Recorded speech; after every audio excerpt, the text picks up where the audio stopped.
In any real investigation, you don't start with who did it. You start with who benefits. Because eliminating Bron Breakker from the Royal Rumble doesn't just eliminate a threat. It changes the entire landscape. So let's break down the three men with the most to gain. Austin Theory doesn't need Bron Breakker gone because he hates him. He needs him gone because Bron is everything that Theory was supposed to be. Let me break it down. Both of them are young. Both are handpicked prospects. Only one is ascending. And every time Bron Breakker shows up, Austin Theory slides down the ladder just one more rung. What Theory gains from this is he removes the fastest rising star. He buys himself more time, and time is money and opportunity. He avoids direct comparison to Bron.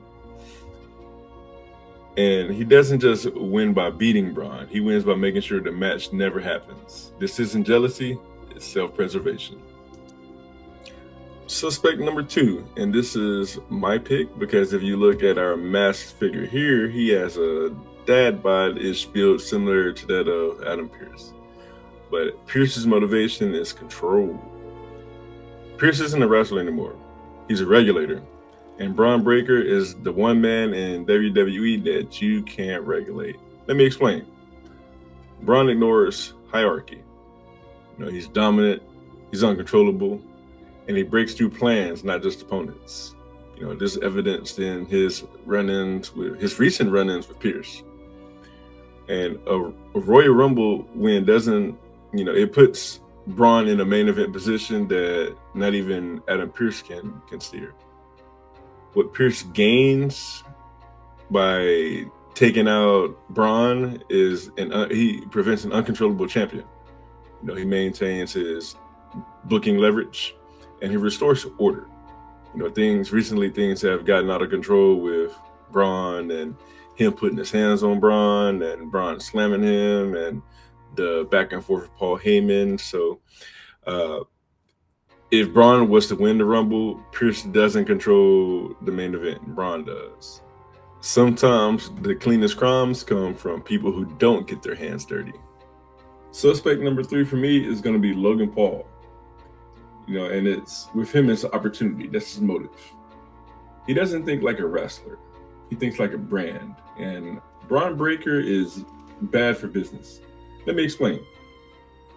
Bron is dominant, not flashy. He doesn't need stunts. He takes attention away from spectacle.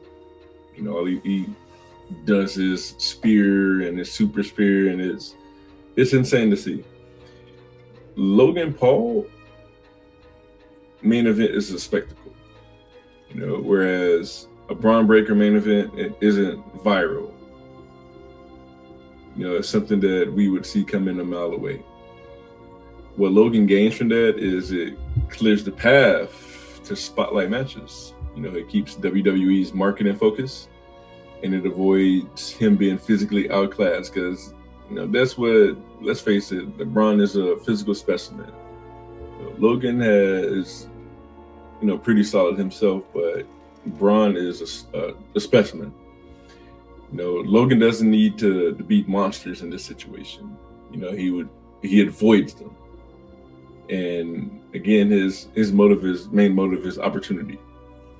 In Logan Paul's world, the best fight is the one you never have.